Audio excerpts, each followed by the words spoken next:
Hello বন্ধুরা, আসসালামু আলাইকুম। সকলে কেমন আছেন? আশা করছি যে যেখানে আছেন দেশ ও দেশের বাহিরে সবাই খুব খুব ভালো আছেন। আপনাদের দোয়া ও ভালোবাসায় আমরাও ভালো আছি, আলহামদুলিল্লাহ। তো বন্ধুরা, প্রথমে বলে রাখছি, যারা যারা আমার চ্যানেলকে এখনও সাবস্ক্রাইব করেনি অবশ্যই সাবস্ক্রাইব করে পাশে থাকা বেল আইকনটি প্রেস করে দিন এবং বেল আইকনটির অল বাটনে প্রেস করে দিন, যেন আমি ভিডিও আপলোড করার সঙ্গে সঙ্গে আপনাদের কাছে নোটিফিকেশনটি চলে যায়। আর আমার সকল সাবস্ক্রাইবার বন্ধুদেরকে জানাই অসংখ্য ধন্যবাদ ও ভালোবাসা। আমরা এখন যাচ্ছি সাইফানের বাবার কাছে। সাইফানের বাবা জমিতে আছে, তো সে আজকে পুঁইশাক কাটতেছে। তো আজকে একটু ঠান্ডা ঠান্ডা ওয়েদার, তো ভাবলাম সাইফানের বাবার কাছে একটু যাই। তো যাচ্ছিলাম, আর সাইফান আমার রাস্তা আটকে দিচ্ছিল। আর গ্রামীণ পরিবেশ কেমন লাগতেছে আপনাদের কাছে? আর আজকের ওয়েদারটা এত পরিমাণে বাতাস আর ঠান্ডা ছিল, মনটা একেবারে রিফ্রেশ হয়ে গেছে। আর যখন জমিতে গেছি, বিলের যে বাতাসটা মনটা আরও সতেজ ও ফুরফুরে করে তুলেছিল। তো এই মুহূর্তে সাইফান আমার কোলে ছিল। সে একেবারে হাঁটবে না, বলতেছে আমি এখন হাঁটা দিতে পারবো না, আমাকে কোলে নাও। তো তাকে কোলে নিয়ে ভিডিওটা করতেছিলাম। আর ওই যে সাইফানের বাবা কাজ করতেছে, বেচারা এত পরিমাণে পরিশ্রম করছে, কি বলবো, অনেক অনেক পরিশ্রম করছে। আর সাইফান পাখিটা সে দৌড়ে তার বাবার কাছে চলে যাচ্ছে। আর মাশাআল্লাহ, আমাদের পুঁইশাকের জমিটা অনেক অনেক ভালো হয়েছে।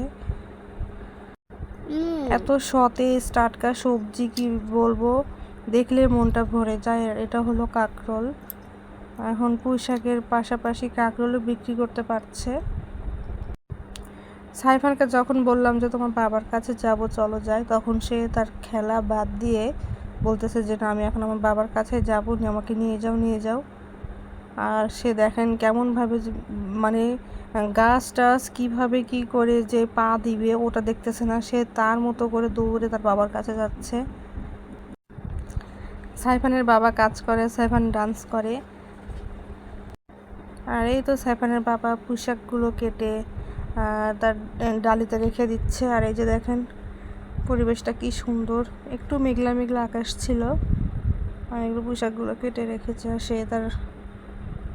আর আপনারা তো দেখতে পাচ্ছেন যে গাছের পাতাগুলো কেমন করে নড়তেছে বাতাসে, তারও তো বোঝা যাচ্ছে কেমন পরিমাণে বাতাস ছিল। আর এখন আমি ভয়েস ওভার দিচ্ছি, এখন আমার পাশে আছে, অনেক ডিস্টার্ব করতেছে। আর পোশাকগুলো মাশাআল্লাহ এত সুন্দর হয়েছে, যেমন কালার তেমনি পোকামাকড় নেই। তো সবাই দোয়া করবেন আর মাশাআল্লাহ বলতে ভুলবেন না।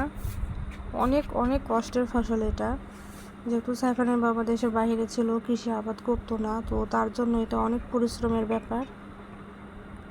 আর কাঁকরোলের আবাদে তো অনেক কষ্ট, কারণ প্রতিদিন সকালবেলা ফুল ছুঁয়ে দিতে হয়, ফুলের যে পরাগায়নটা করাতে হয়, এটা সবচেয়ে বড় কষ্ট।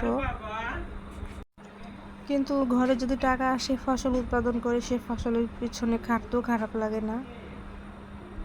তো সকলে আমাদের জন্য দোয়া করবেন, যেন সাইফানের বাবা যতটা পরিশ্রম করতেছে তাই সে যেন তার চেয়ে বেশি সফলতা অর্জন করতে পারে। আর আলহামদুলিল্লাহ, আমাদের মরিচ গাছে মরিচ এসেছে।